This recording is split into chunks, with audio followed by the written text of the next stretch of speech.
Party తెలంగాణలో ఇలాంటి ఈ సమయంలో నిర్ణయాలు తీసుకోవడం చాలా తప్పు, ఒక తప్పుడు నిర్ణయం తీసుకుంటుంది అన్నటువంటి సంకేతాలు ఇస్తుందా అన్నటువంటి అనుమానాలు వచ్చాయి. సో ఇంతమంది బలం ఉండి 8 మంది ఎంపీలు 8 మంది ఎమ్మెల్యేలు గెలిచిన తర్వాత కూడా ఇలాంటి నిర్ణయాలు ఎందుకు తీసుకుంటుంది అన్నటువంటి ప్రశ్నలు ఏమనెత్తున్నాయి. రాజా సింగ్ ఆ నేపథ్యంలో సపోర్ట్ చేసినటువంటి సందర్భాలు బీజేపీ క్యాడర్లో కూడా చాలా వరకు ఉంది. అవును, అంటే రెండు విషయాలు గమనించాలి. ఇప్పుడు ఏంటంటే మొన్నటి ఎంపికలో రామచంద్రరావు గారిని ఎంపిక చేయడం కరెక్ట్ అండి. కానీ ఈయన పోటీ చేయించి ఈయన ఓడిపోయిన అనుకోండి నష్టం లేకుండా కదా. ఇప్పుడు కాంగ్రెస్ పార్టీకి బీజేపీకి గెలిచాడా రాజశేఖర్ గారు అంటే కాంగ్రెస్ పార్టీ బీజేపీకి నేను అంటున్నాను. అందుకు అంటే కాంగ్రెస్ పార్టీ నామినేట్ చేస్తుంది డైరెక్ట్ గా, అంతే కదా. కేంద్ర జాతీయ అధ్యక్షుడు కానీ రాష్ట్ర అధ్యక్షుడు ఇక్కడికి వచ్చే కల్లా నామినేట్ చేయకుండా ఎలక్షన్ ప్రాసెస్ పెట్టి ప్రాంగణం నడిపించి ఒక్కరితో రాజీనామా చేస్తుంటే నేను ఆమె చెప్పాను అపహాస్యం చేస్తున్నారు ప్రజాస్వామ్యాన్ని. ఒక అబ్బాయి పరిగెత్తి పెట్టి ఇంటికి వచ్చి తక్కువ అంటున్నాట. అమ్మ నేను పరుగు పందెంలో 2వ స్థానంలో వచ్చాను, సెకండ్ వచ్చాను. అప్పుడు నా బాబు మంచిగా చూసామని తల్లి తెచ్చుకుంటే తండ్రి వచ్చి అడిగిండట, ఎంతమంది పాల్గొన్నారు రా పోటీలో అంటే 2 అంటే వాడు ఫస్ట్ వాడు సెకండ్ వస్తారు, అంతేనా. ఇలా అది కూడా లేదన్నాం.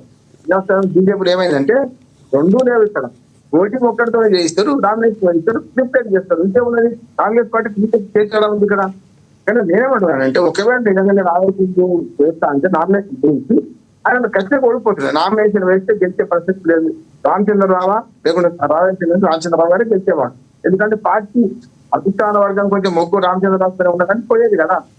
ఈ పార్టీ దానికి నామినేషన్ అయింది, ఒకడే నామినేషన్ అయింది అని ఓటం వస్తుంది. రెండో చెప్తాను, ఇప్పుడు రామచంద్రరావు గారిని ఎంపిక చేయడంలో బీజేపీ కొంత కీలక పాత్ర ఉంది. కానీ బీజేపీ కొంత రకం మంచిగా వ్యవహరిస్తుంది. ఎందుకంటే ఈటల రాజేంద్రను వ్యక్తం చేస్తే రాను అటున్నట్టు ఏమో బండి సంజయ్ ఆయన వేరే ఉన్నాడు.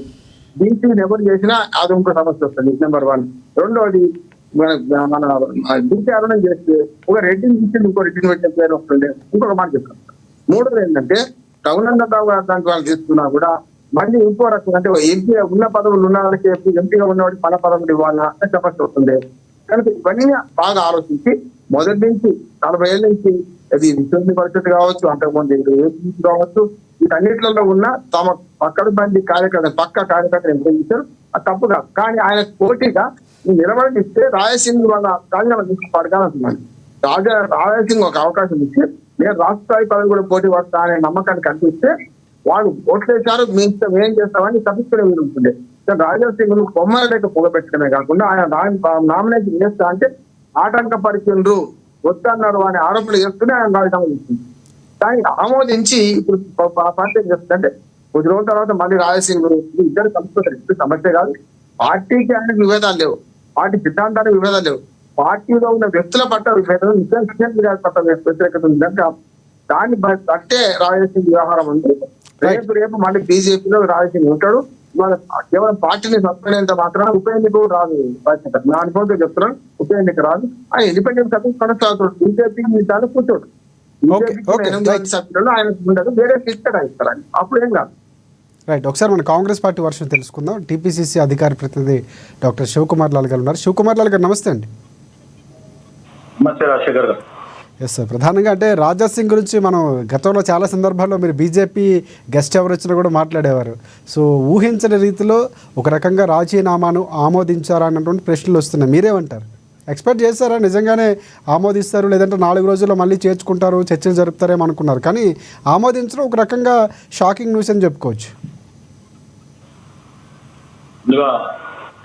ప్రేక్షకులకు మీకు